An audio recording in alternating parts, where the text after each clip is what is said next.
मेरे जिगरी दोस्तों, जय हिंद। एकेडमी फॉर एजुकेशन में आपका स्वागत है। हम लगातार किसी न किसी टॉपिक, किसी न किसी मुद्दे और किसी न किसी इश्यू के बारे में बातें करते आ रहे हैं। आज हम बात करेंगे हिंदी से संबंधित एक ऐसे महत्वपूर्ण फैक्ट के बारे में जो किसी भी एग्जाम के लिए क्या होगा, महत्वपूर्ण होगा। जैसे UP TET, C TET, PGT, TGT के अलावा यूपी बोर्ड से लेकर के जितने भी इंटरमीडिएट के बोर्ड के एग्ज़ाम होंगे सब में पूछा जाएगा। तो कहाँ पूछ लेगा और आपके बेसिक नॉलेज को क्या करेगा, इन्फॉर्म करेगा, आगे तक बढ़ाएगा, इंक्रीमेंट करेगा।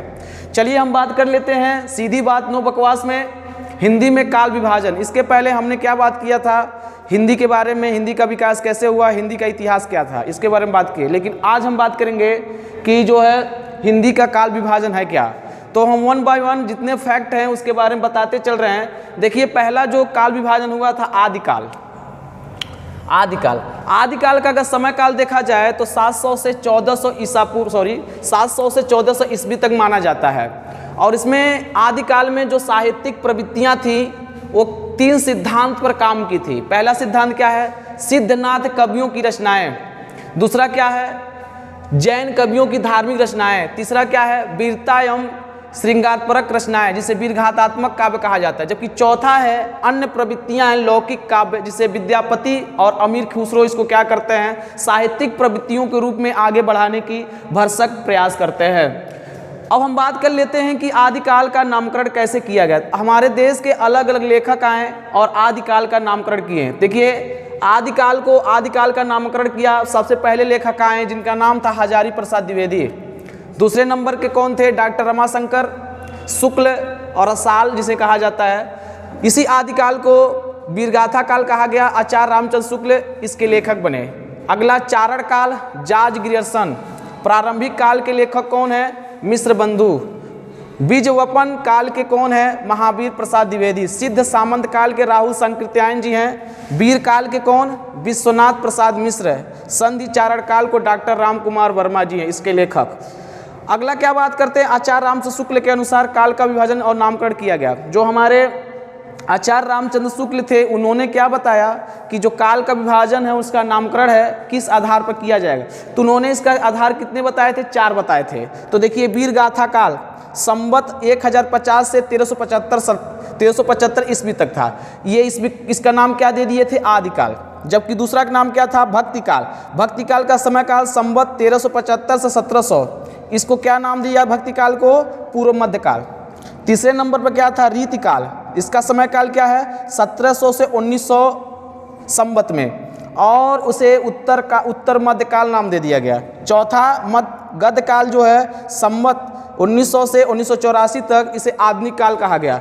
तो आचार्य राम शुक्ल ने काल विभाजन और उसका नामकरण अलग अलग समय के लिए रख दिए। इसके बाद कौन आता है? सिद्धों का संबंध ब्रजयान से था। प्रथम सिद्ध कौन थे?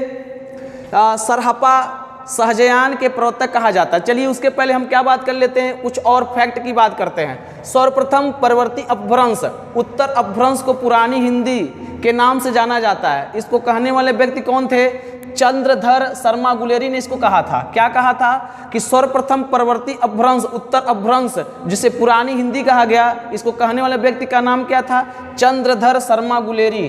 काल विभाजन का मुख्य आधार किसके द्वारा किया गया? जनता के साहित्य में की मूल प्रवृत्ति के आधार पर काल का विभाजन किया गया। जनता की चित्तवृत्तियों की संचित प्रतिवृत्ति ही साहित्य का इतिहास कहलाता है। ये किसने कहा था? आचार्य रामचंद्र शुक्ल ने कहा था। क्या कहा था? जनता की चित्तवृत्तियों का संचित प्रतिबिंब ही साहित्य का इतिहास कहलाता है। इसको कौन कहे थे? आचार्य रामचंद्र शुक्ल ने कहे थे। 84 सिद्धों में मुख्य सिद्ध कवि जो है कौन कौन है? 84 सिद्धों में मुख्य सिद्ध कवि कौन कौन है? सरहपा, सबरपा, लुहिपा, डोम्भिपा, कन्हपा, कुकुरिपा, तंतिपा, ये सभी क्या हैं? 84 सिद्धों के मुख्य सिद्ध कवि के नाम से जाने जाते हैं। अगर सिद्ध मत की बात किया जाए, ध्यान दीजिएगा, सिद्ध मत एवं नाथ मत में अंतर क्या होता है? सिद्ध है निराश्वरी, जबकि नाथ है ईश्वरी होते हैं। सिद्ध नारी भोग में विश्वास करते थे। कौन विश्वास करते थे? ये सिद्ध मत वाले। जबकि नाथपंथी जो होते थे इसका विरोध किया करते थे। तीसरा क्या था? हठ योग।